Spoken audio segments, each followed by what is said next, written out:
위해서 대신 죽어주신 그 주님의 사랑을 다시 한번 우리 마음에 확인시키고,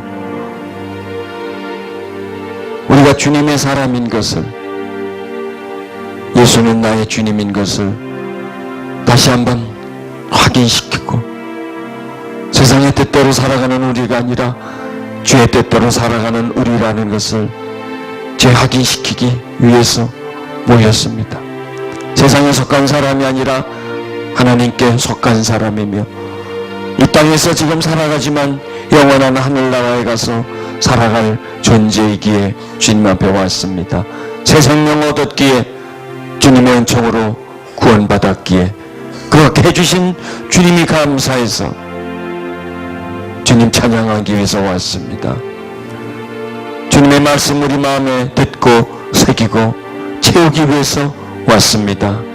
거룩하신 주님이시여, 이 시간 우리 마음에 당신을 가득히 채워주시고, 주의 은총을, 주님의 능력을, 주님의 강건하심을 우리에게 부어 주시옵소서. 이 예배가 시종일관 주님의 인도함에 역사 속에 진행되게 해주시고, 주님이 말씀 속에 나타나시고 우리를 깨닫게 해주시기를 간절히 바랍니다. 거룩하신 우리 주 예수님 이름으로 기도드렸습니다. 아멘. 조금 전에 우리 찬양 불렀던 그 내용들이 예수 예수 내 마음을 녹이소서, 이런 찬양이었지 않습니까? 여러분들 보통 요즘 사람들이 바쁘게 살기 때문에 음식을 사다가 냉동실에 넣어놓잖아요. 그 냉동실에 넣은 음식을 이제 요리를 하려면 먼저 어떻게 해야 돼요? 녹여야 되잖아요. 고기도 꽁꽁 얼렸던 것을 일단 녹여서 해동을 시켜서 그 다음에 막 자르고 어떻게 해서 그 다음에 요리가 시작되잖아요. 우리 마음도 그래요. 마음을 녹이지 않으면 예배로 들어갈 수가 없어요. 이 세상은 꼭 냉동실과 같아서 살다 보면 마음이 꽁꽁 얼어붙어 버리게 돼 있어요. 그렇잖아요. 그렇죠? 바쁘잖아요. 또 겨울이고 춥고. 그 마음이 얼어붙어 있는 상태 속에서 뭘 할 수 있겠어요? 예배를 드린 듯 예배가 되어지겠어요? 말씀을 들은 듯 들려지겠습니까? 꽁꽁 얼었는데 일단 녹여야 되지 않습니까? 알아요. 이제 좀 어떻게 좀 녹아진 것 같아요? 마음이? 예, 마음이 풀려야 돼요. 그래서 그 마음을 풀게 해주는 것은 제일 좋은 방법은 찬양입니다.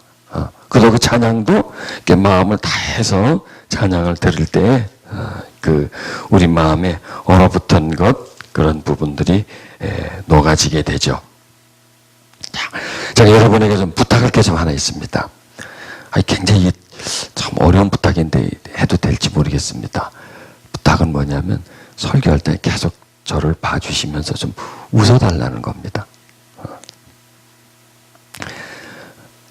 그러니까 이 많은 사람, 소수의 사람들이 모여서 예배드리게 다른데 이렇게 많이 쳐다볼 수가 없고 봐봤자 그냥 여러분입니다. 또 여러분도 봐봤자 좋은데 이게 딱딱하게 굳어 있으면, 얼어 있으면 말이죠, 제가 설교가 참 힘이 들어요. 저도 여러분을 향해서 웃을 테니까 여러분도 저를 향해서 웃어주십시오. 그리고 요걸 하나 갖고 와서 여기다 붙여놓을 테니까 저를 보지 말고 요거를 봐주세요. 요거를 봐주고 저를 보고 웃지 말고 요거를 봐주고 요걸 보면 웃게 되잖아요. 그렇잖아요. 웃고. 네, 나중에 끝나고 나서 앞에 한번 와보시면요, 요 앞에도 뭐가 하나 붙어 있어요. 권사님 앞에 한번 보세요. 이렇게 그 앞에 일어나가지고 그 앞에 뭐가 있는지 보란 말이에요. 스마트 표시가 있죠. 저번부터 이걸 붙여놔요. 이거 보다 정말 웃으려고 자꾸 이러는 얼굴을 피려고. 왜냐면 웃지 않으면 이 마음도 얼굴과 연결되어 있거든요. 웃으면 마음이 풀려요. 열려져요.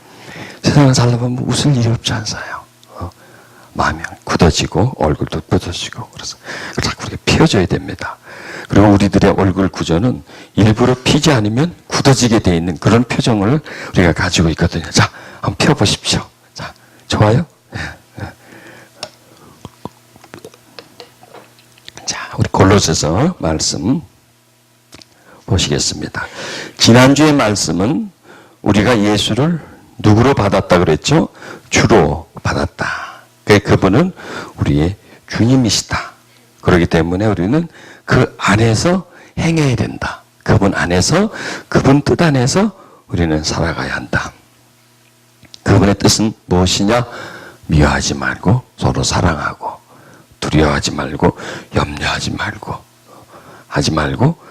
살아가는 것. 서로 사랑하며 살아가는 것. 이런 그 주님이 우리에게 하라고 하신 것을 하고 하지 말라 한 것을 하지 않는 그러한 삶이 그리스도가 우리의 주님인 삶이다. 이렇게 말씀할 수가 있습니다. 오늘은 8절부터 15절까지 보시겠습니다. 우리 다 같이 봉독하겠습니다. 누가 철학과 헛된 속임수로 너희를 사로잡을까 주의하라. 이것은 사람의 전통과 세상의 초등학문을 따름이요 그리스도를 따름이 아니니라. 그 안에는 신성의 모든 충만이 육체로 거하시고 너희도 그 안에서 충만하여졌으니 그의 모든 통치자와 권세의 머리시다. 또 그 안에서 너희가 손으로 하지 아니한 할례를 받았으니 곧 육의 몸을 벗는 것이요 그리스도의 할례니라. 너희가 세례로 그리스도와 함께 장사되고 또 죽은 자들 가운데서 그를 일으키신 하나님의 역사를 믿음으로 말미암아 그 안에서 함께 일으키심을 받았느니라. 또 범죄와 육체의 모할례로 죽었던 너희를 하나님이 그와 함께 살리시고 우리의 모든 죄를 사하시고 우리를 거스리고 불리하게 하시는 법조문으로 쓴 증서를 지우시고 제하여 버리사 십자가에 못 박으시고 통치자들과 권세들을 무력하게 하여 드러내고 구원거를 삼으시고 십자가로 그들을 이기셨느니라. 다른 때에 비해서는 조금 오늘 다룰 그 성경 말씀은 좀 많지만 좀 요약을 해서 한 두세 종류 가지로 좀 요약을 하겠습니다. 여러분 진짜와 가짜는 거의 알아볼 수가 없습니다. 중국 북경에 가면 좀 가짜 시장으로 유명한 큰 시장이 있답니다. 거기 가면 세상에 온갖 가짜는 것이 다 모아놨다 그러더라고요. 거기에서 사람만 빼고는 다 가짜라더랍니다. 이 가짜와 진짜는 너무나 똑같아서 잘 구별할 수가 없고요. 그 다음에 또 이 좋은 제품이 나오면 가짜는 반드시 만들어지게 되어 있습니다. 좋은 제품이 나와서 사람들에게 인정을 받으면 반드시라고 할 정도로 가짜가 따라붙게 되어 있습니다. 진짜와 흡사 똑같이 만들어서 가짜와 진짜를 분별하지 못하게끔 그렇게 사람을 현혹시킵니다. 자, 여기서 왜 제가 가짜와 진짜 얘기를 하냐 보면 오늘 말씀에서 보면 가짜가 나온다는 거예요. 여러분, 이 그리스도인도요, 진짜가 있고 가짜가 있습니다. 꼭 진짜 같아요. 근데 그게 가서 살펴보면 가짜예요. 오늘은 가짜와 진짜가 뭔가, 뭐에 의해서 가짜와 진짜가 나눠지느냐 하는 그 부분을 우리가 말씀을 통해서 깨닫는 시간을 갖도록 하겠습니다. 2장 8절에서는 누가 철학과 헛된 속임수로 너희를 사로잡을까 주의하라. 이것은 사람의 전통과 세상의 초등학문을 따르미니 그리스도를 따름이 아니다. 여기서 이제 가짜를 말씀해 줍니다. 가짜는 뭐냐? 계속 뭔가를 갖다 붙인다는 거예요. 속임수를 쓴다는 거예요. 그리고 사람을 사로잡아 온다는 것이고 그 다음에 전통과 이 세상에 있는 것을 가지고 다가온다는 것이. 이 말씀을 뭐냐면 예수님을 믿는데 거기다 뭔가 더 해야 된다는 거예요. 그거 하나 갖고는 안 된다는 거예요. 구원을 받기 위해서는 예수도 믿어야 되지만 그 믿는 것 플러스 뭔가를 해야 한다는 거예요. 이게 가짜라는 거예요.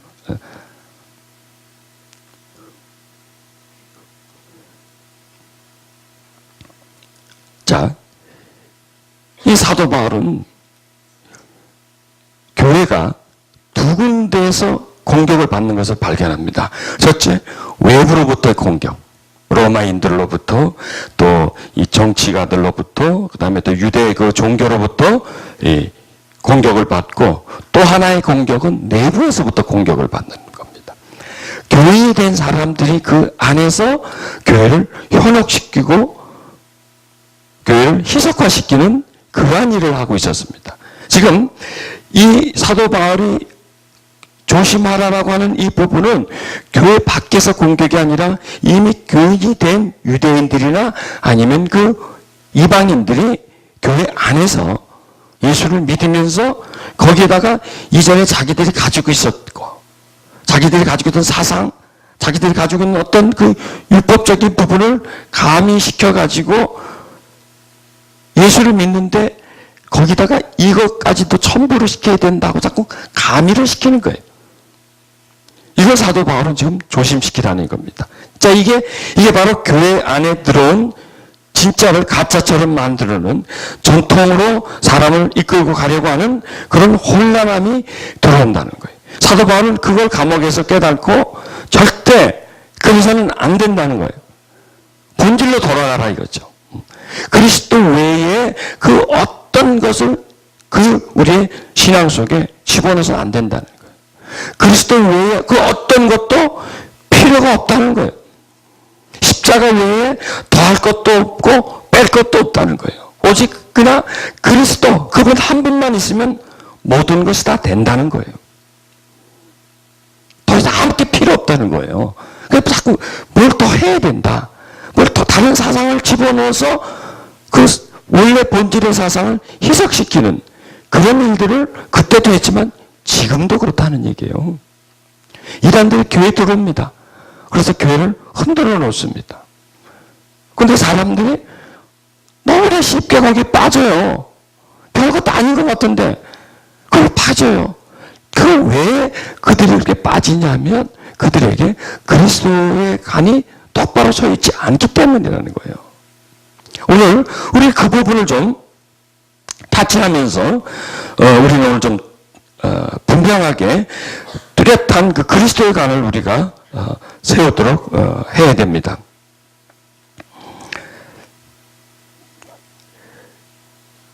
이 사도 바울은 감옥 속에서 뭘 그 사람들에게 조심했냐면 더하지도 말고 빼지도 말라는 겁니다.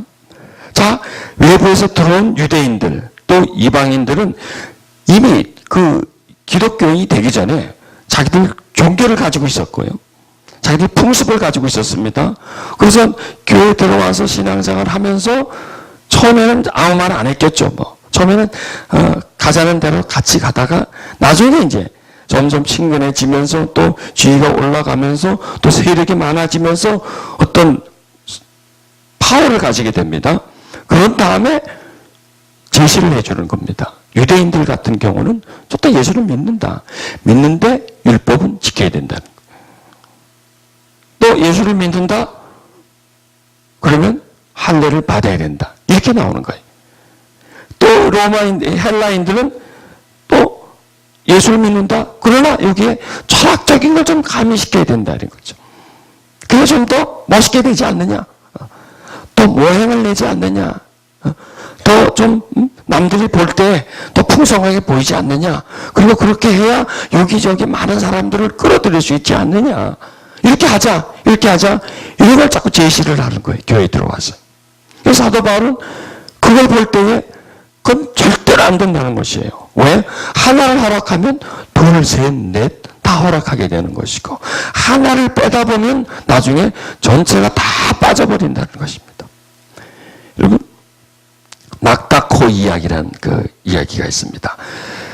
낙타와 이 상인이 이제 그 사막을 지나서 멀리 이제 장사를 갑니다.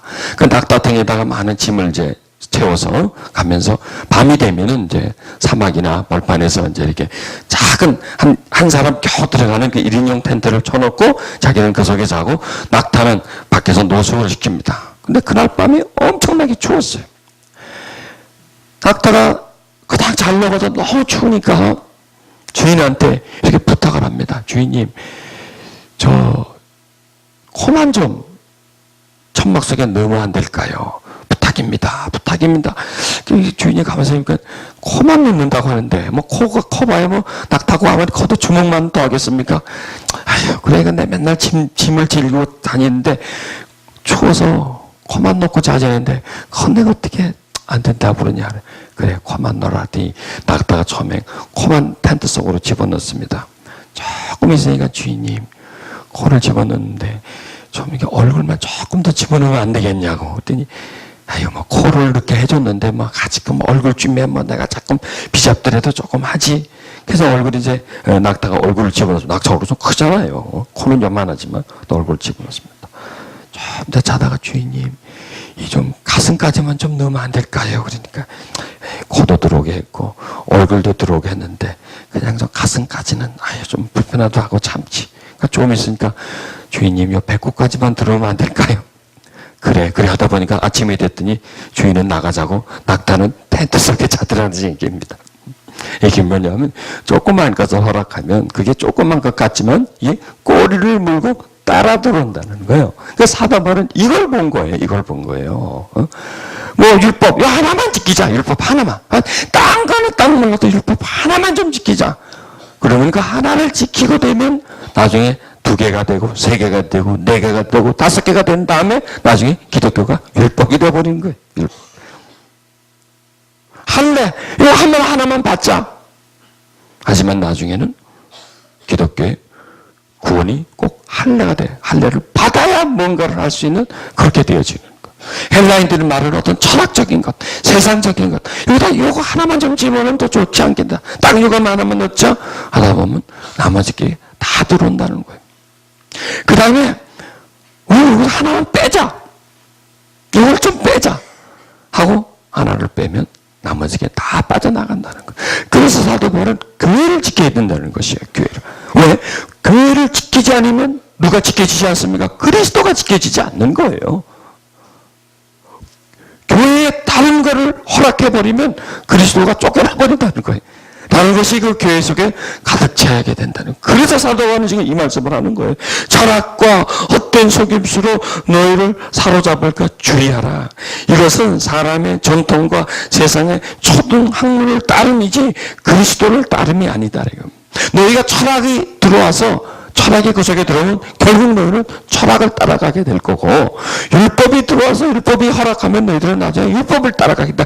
그리스도를 쫓아가는 것이 아니다라는 겁니다. 여러분, 지금 이런 일들이 이 시대에도 일어나고 있죠. 가만히 교회에 들어와서 흔듭니다. 그래서 그 사람들을 끌고 나가버려요. 근데 그분들은 그리스도를 따라가는 게 아니라는 것이에요. 그래서 우리는 진짜와 가짜를 분별해야 되는 거예요. 그리스도 외에 다른 어떤 것을 전해주면, 그리스도에 있는 어떤 사상이라도 이걸 빼려고 하면, 구원은 받지만 이걸 더 해야 된다라고 우리에게 가르쳐 준다면 그것은 잘못됐다는 것이에요. 이것이 바로 본질이라는 거예요. 자, 이 작은 것, 여기서 사도 바울은 작은 것이라도 허락하지 말라고 그럽니다. 우리는 처음에 볼 때는 작은 것 같지만 이게 자라나면 크게 되지 않습니까? 죄가 그렇습니다. 3살 버릇 8까지 간다고. 그러니까 3살 때 어떻게 잘못한 버릇이 80까지 그 버릇이 가는. 내가 어떻게 조금 잘못한 것이 그것이 내 인생을 크게 망치는 그런 일들이 우리에게 비일비재하게 많다는 얘기예요.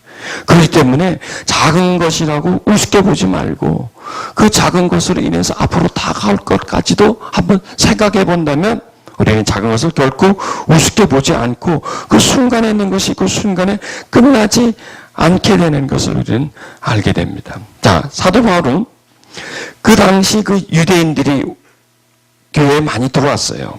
그래서 그분들이 뭘 주장하냐면 율법을 주장해요. 그 다음에 할례를 끊임없이 주장을 해요. 유대인들이 자랑하는 게 딱 2가지가 있었습니다. 예루살렘에 성전이 있다는 것과 그 다음에 자기들은 율법을 소유하고 있고 율법을 지킨다는 것과 그 다음에 자신들은 할례를 받은 민족이다. 이것을 주장하면서 갖고 율법과 할례를 교회에다가 접목을 시키려고 아주 노력을 했던 거예요. 사도 바울은 이걸 그냥 끊어내버리는 거예요.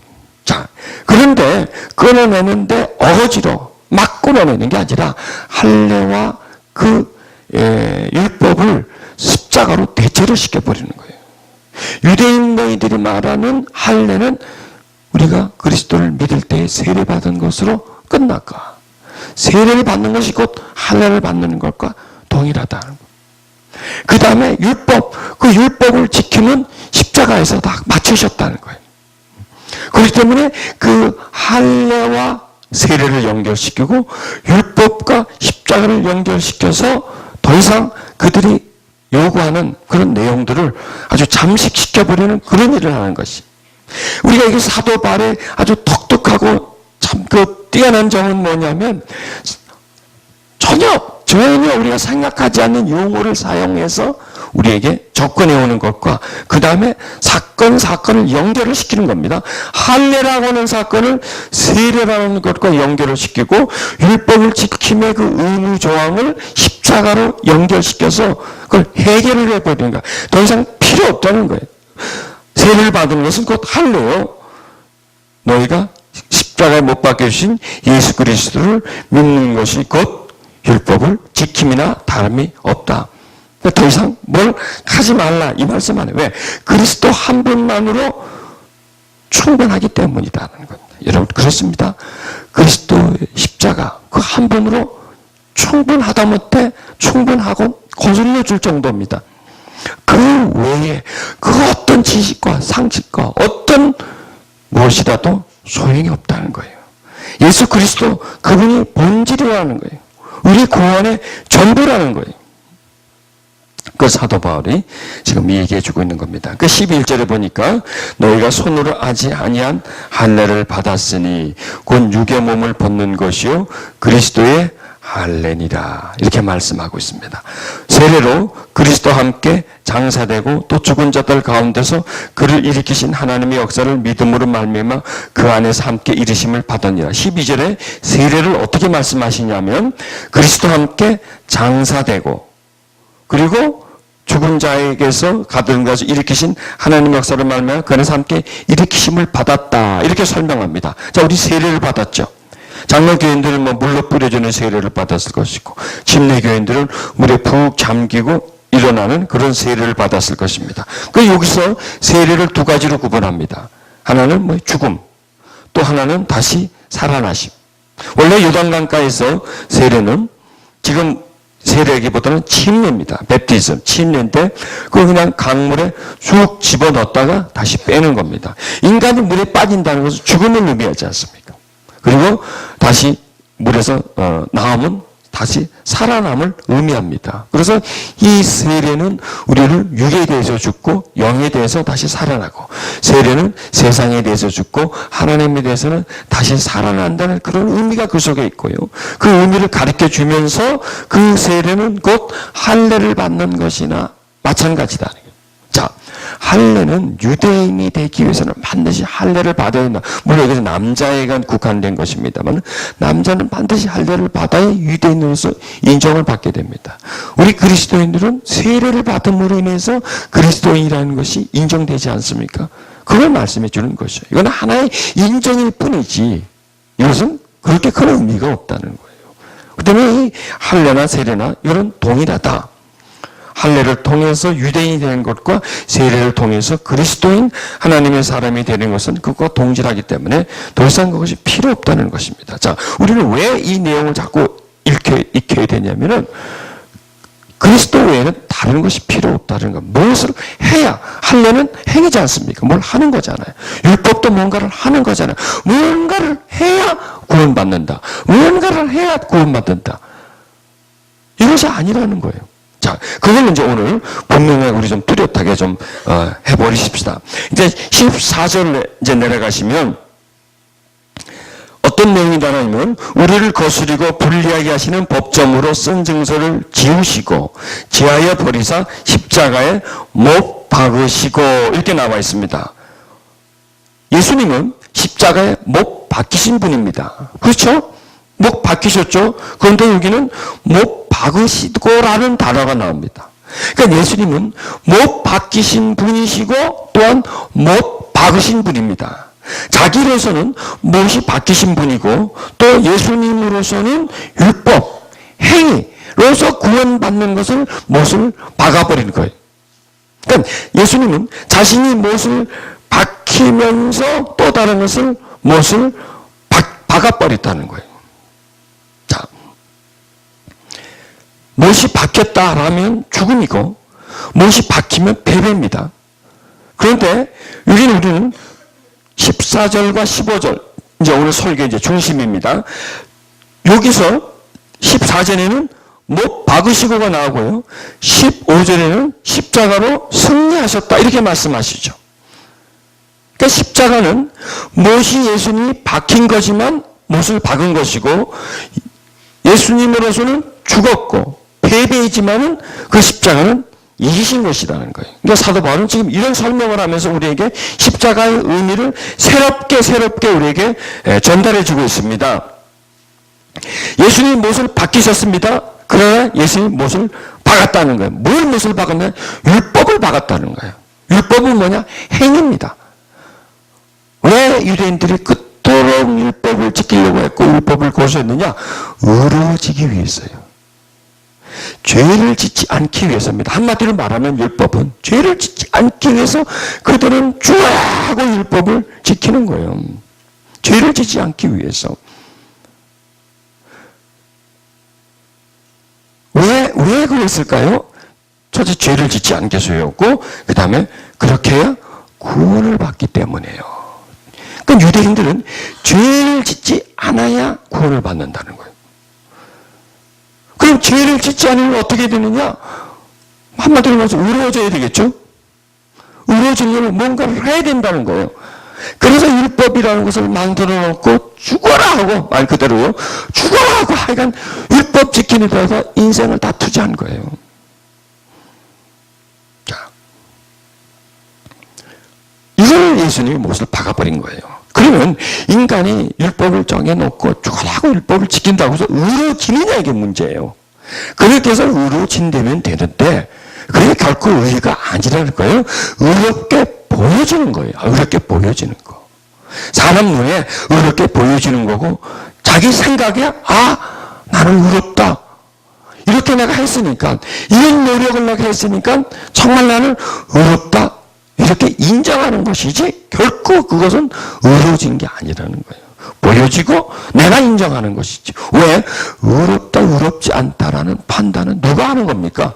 하나님이 하는 거예요. 그건 사람이 하는 게 아니에요.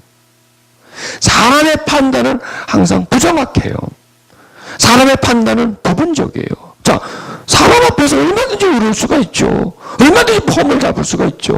중요한 것은 아무도 없을 때 어떡하냐 이거예요. 아무도 없을 때 의롭지 않아요. 그럼 그 사람은 의롭지 않은 거예요. 사람 앞에서 얼마든지 하지요. 폼 잡을 수가 있죠. 자, 사람 앞에서의 나와 사람이 아무도 없는 데에서 나는 똑같나요? 여러분 똑같아요? 안 똑같아요. 또 오늘의 나와 내일의 내가 똑같아요? 안 같아요. 오늘 내가 어렵게 살아도 난 내일 어렵게 못 살 수가 있어요. 또 내가 이렇게 앞에서 폼은 잡지만 내 생각은 딴 생각을 할 수가 있어요. 의롭지 않아요. 그래서 의롭다 의롭지 못하는 것은 사람은 절대로 판단하지 못해요. 왜? 우리의 눈은 부분적이기 때문에. 꼭 한 단면만 보기 때문에. 그 다음에 또 의롭다 의롭지 못하는 건 자기를 판단하지 못해요. 나는 의롭다 이렇게 어떻게 말할 수 있습니까? 오직 의롭다 의롭지 않다라고 하는 판단은 하나님만 하실 수 있는 것이에요. 예수님이 바리새인들을 매우 책망하셨어요. 뭐 때문에 그랬을까요? 의로워지려고 하는 거? 아니, 그것 때문에 책망하지 않았어요. 그들이 지키는 율법? 아니, 그것 때문에 책망하지 않았어요. 그들이 자신들의 힘으로 의로워지려고 하는 것을 책망하셨고 또 더 책망하신 것은 나는 이렇게 의롭고 너희들은 죄인이다라는 거예요.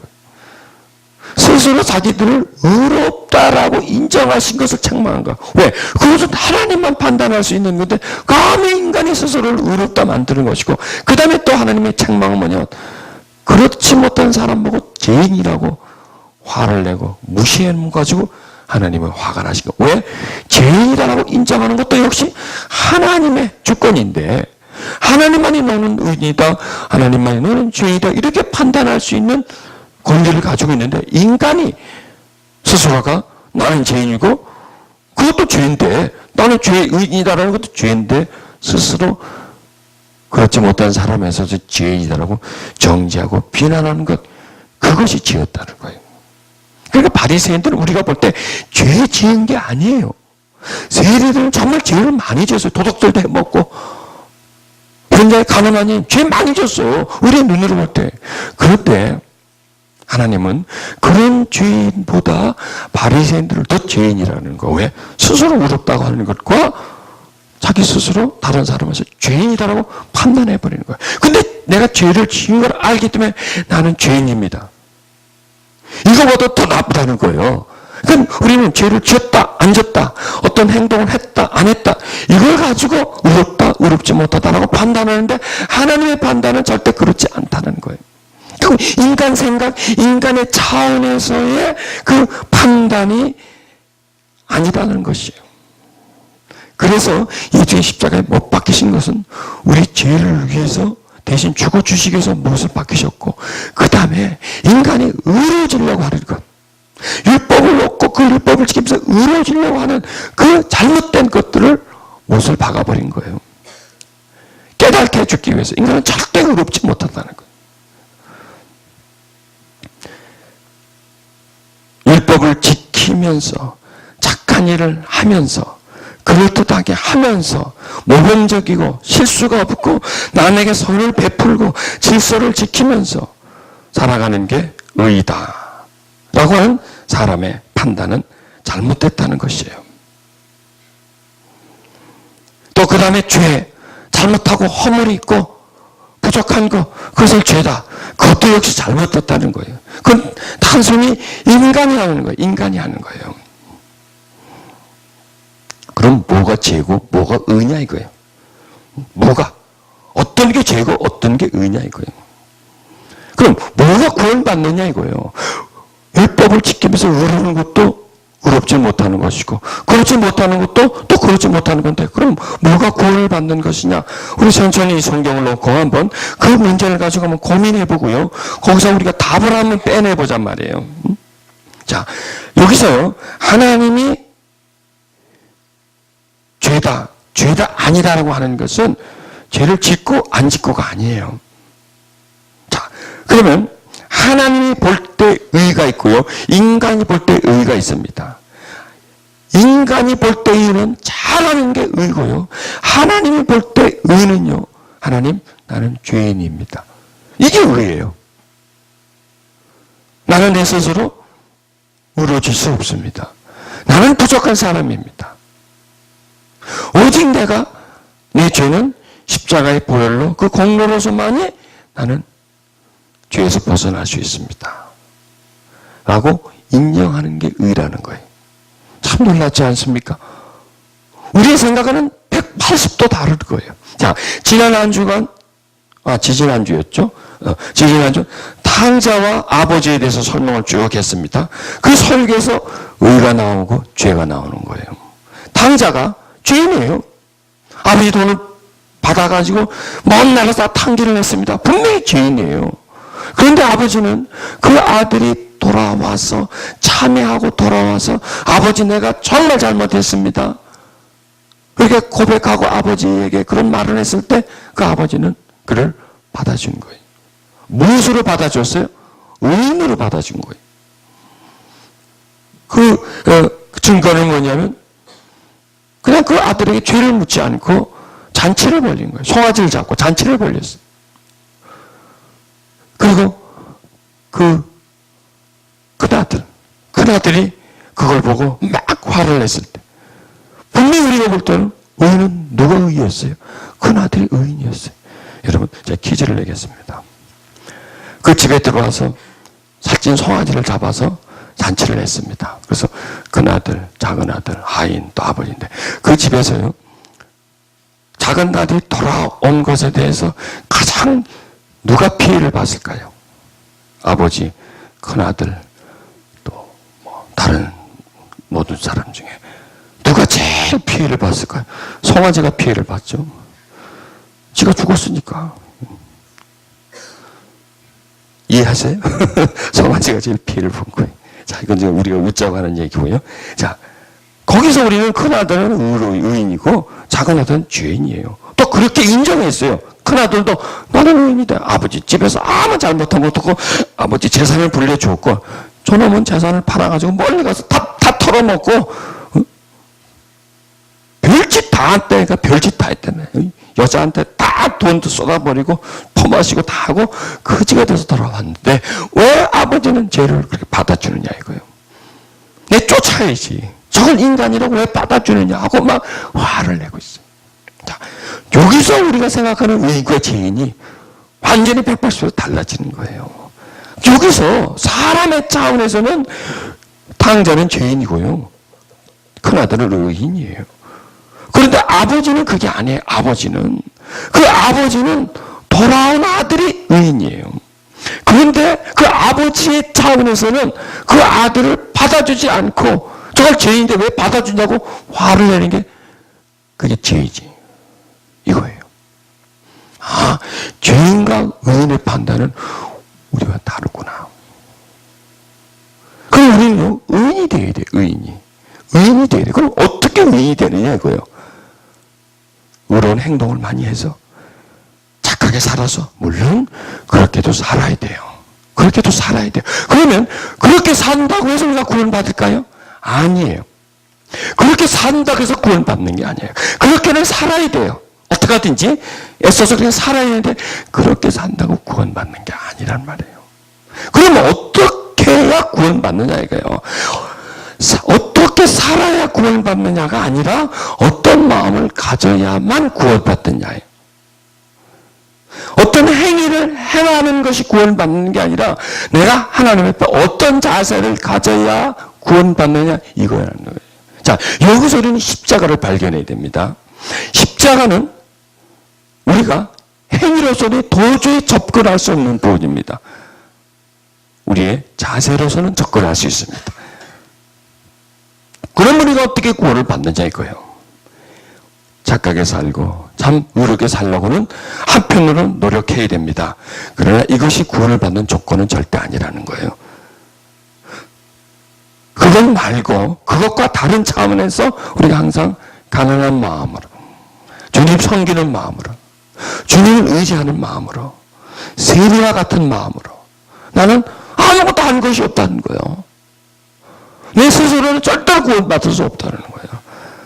절대로 나는 의로워질 수 없다는 것이에요. 오직 하나님 그분의 은총과 공로 십자가에서 피 흘려주신 그리스도의 공로만이 나를 구원시켜 줄 수 있다고 하는 그러한 마음 그런 자세가 구원을 받는 것이라는 거예요. 그게 십자가예요. 그러니까 사도 바울은 철학 아니고 율법을 지키는 것도 아니고 똑똑해지는 것도 그건 아무 소용이 없단 말이에요. 왜? 그걸 따라가면 그리스도를 쫓아가지 못하게 되고 그걸 쫓아가면 십자가가 없어진다는 거예요. 그래서 사도 바울은 그리스도와 십자가가 딱 달라붙어버리니까 이 속에 모두 들어올 수가 없다는 거예요. 그리스도와 십자가와 피 흘림과 우리의 구원 이걸 한 틀에다 넣는 거예요. 여기에 뭘 해서 되는 게 하나도 없다는 거예요. 자, 우리는 생각합니다. 내가 뭐 장로가 되고 내가 권사가 되고 교회 헌금을 내가 많이 하고 교회에서 어떤 인정을 받고 또 목사라면 큰 교회 목사가 되고 가발을 크게 싣고 수천 수만 명 앞에서 설교를 하고 여러분 과연 그게 어떤 우리의 구원과 관계 있을까요? 그렇게 했다고 해서 구원과 무슨 관계가 있을까요? 목사가 큰 교회를 했어. 그게 구원과 관계가 있을까요? 전혀 관계가 없어요. 그것은요. 큰 교회를 하든 적은 교회를 하든 내가 평신도를 했든 내가 장로가 됐든 헌금을 내가 100원을 하든 1000만을 하든 구원과는 관계 있을까요? 없을까요? 전혀 관계가 없어요. 전혀 관계가 없어요. 그럼 1000만 원 했다고 구원받나? 100원 내면 구원 안 되고 평신도 구원 못 받고 장로면 구원받나? 목사면 그러면 개척교회하고 이거 10명 20명하고 목회하면 구원 못 받고 1000명 2000명 3000명 50명 그 구원 받나? 교회 큰 교회 지금 그거는 전혀 관계가 없다는 거예요. 전혀 관계가 없다는 거예요. 믿습니까 여러분? 전혀 관계가 없다. 의미가 없다는 거예요. 우리 구원 앞에 들어가면 이게 의미가 없다는 거예요. 이 행위 자체는. 그러니까 이 그 당시에 유대인들이 율법 지키는 거 생명 걸고 지키는 거예요. 이걸 나는 지킨다. 이렇게 힘든 일을 한다. 아무것도 아니라는 거예요. 그거는 아무것도 아니라 구원받는 데는 우리가 구원받는 것은 많이 가지고 뭘 많이 하고 잘나고 똑똑해서 그것과는 구원과 전혀 관계가 없다는 거예요. 어떻게 보면 그것이 우리를 구원 못 받게 만들어요. 내가 잘났기 때문에, 돈이 많고 헌금을 내가 많이 했기 때문에, 내가 큰 교회 목사가 됐기 때문에 어떻게 보면 그것으로도 구원을 못 받는 거예요. 왜?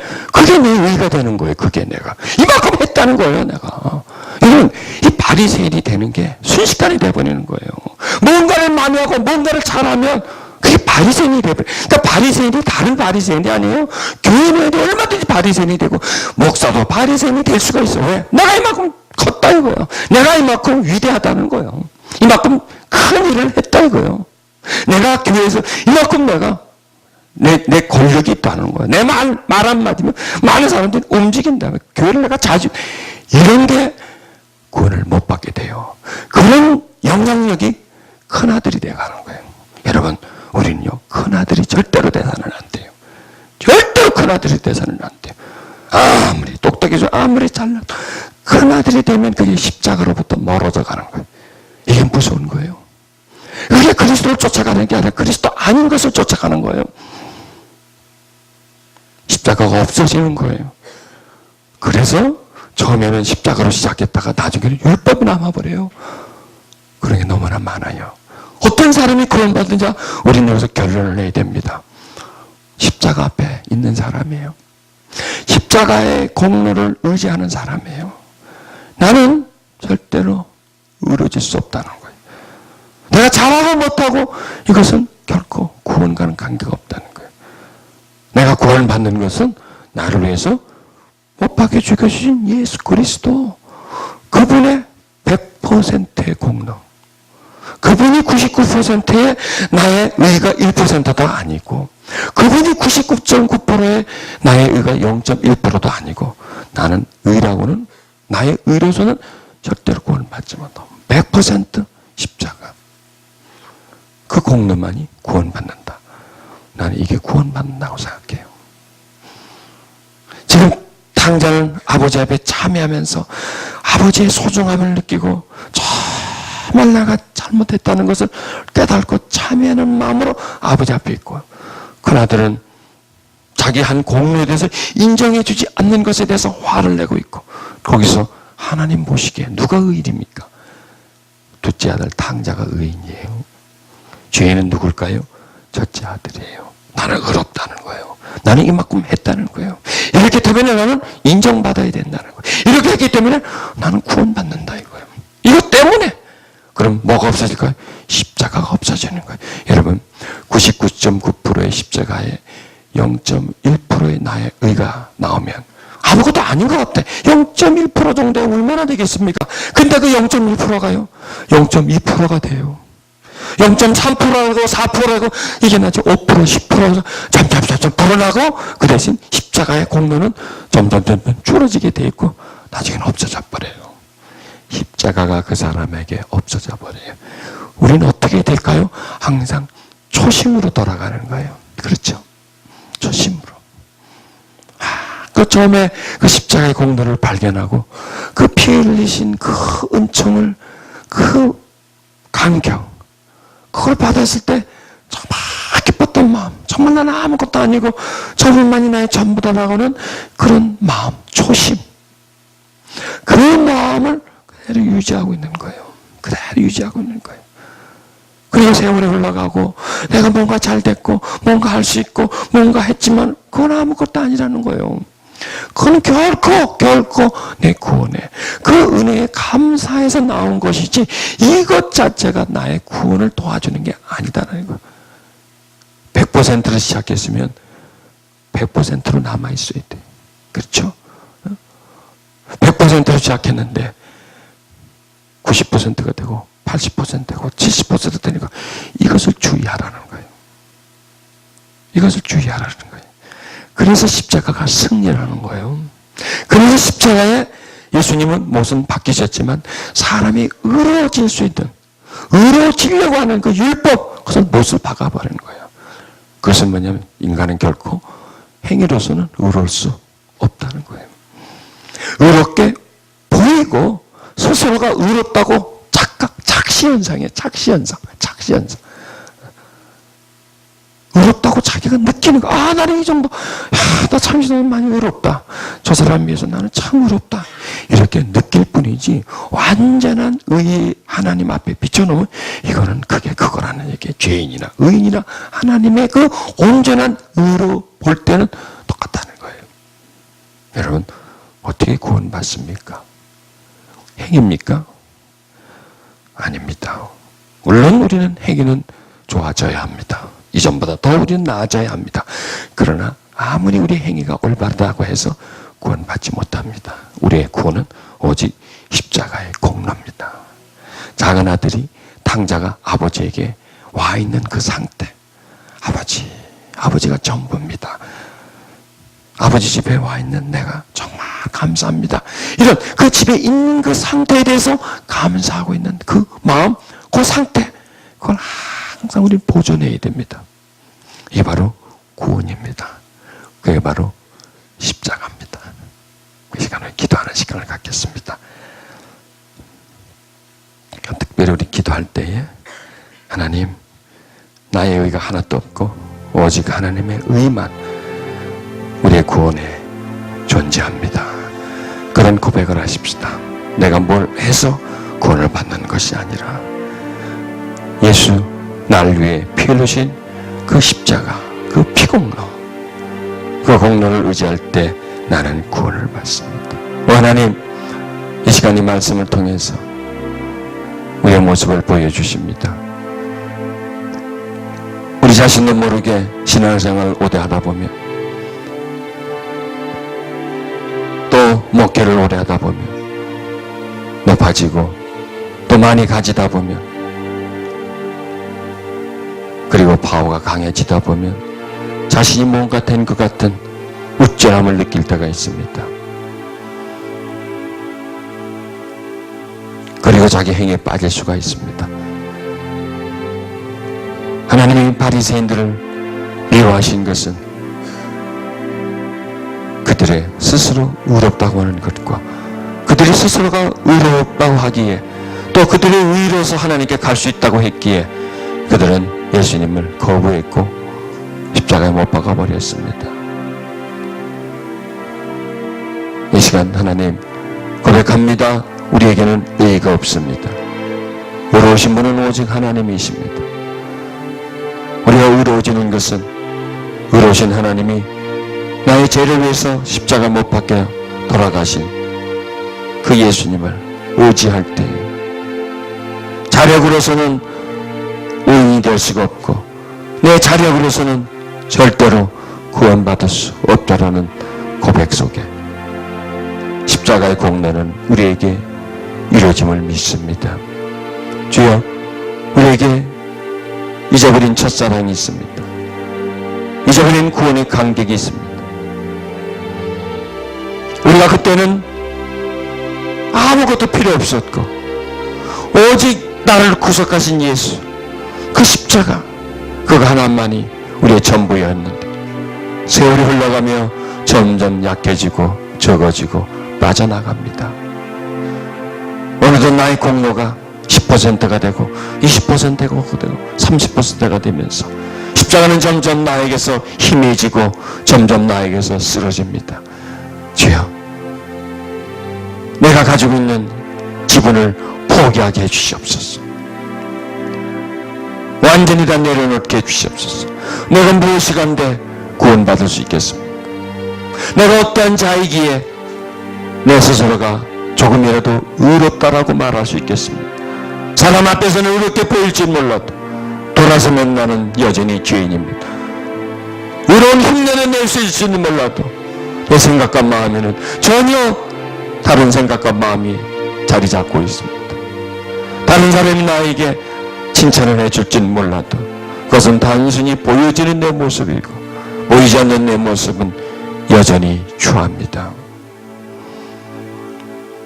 어제도 나에게 십자가가 필요했지만 오늘도 나에게는 십자가가 필요합니다. 아버지에게로 떠나온 탕자처럼 아버지 품에 늘 안겨있게 해주시옵소서. 고백합니다. 나의 공로는 없습니다.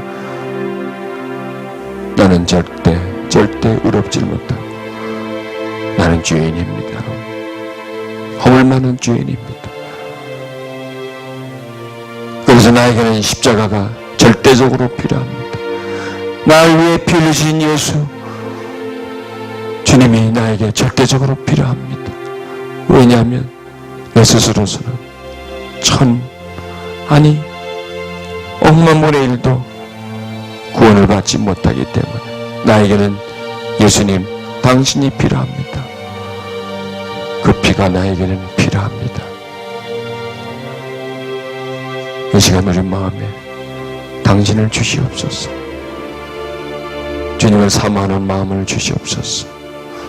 예수 내 마음을 녹이소서. 예수 흘리신 그 피로 내 마음을 채워주시옵소서. 이 시간을 고백하십시다. 예수님, 당신은 나의 주님이십니다. 내 생명의 주님이십니다. 나를 구원하신 분입니다. 내가 이루어질 수 있는 것은 오직 십자가의 피, 날 위해 대신 흘려주신 그 거룩한 피를 의지하고 붙들게 비로소 나는 이루어질 수 있습니다. 나는 죄인입니다. 고백할 때 우리는 이루어질 수 있습니다. 오직 주의 공로와 은총만이 나를 구원할 수 있습니다. 우리 마음을 초심으로 돌려주시옵소서. 첫사랑의 마음으로 다시 가게 해주시옵소서. 그리고 언제나 그 자리에 머물러 있게 해주시옵소서. 주를 사모하는 그 마음에 항상 타오르게 해 주시옵소서. 거룩하신 우리 주 예수님 이름으로 기도드렸습니다. 아멘.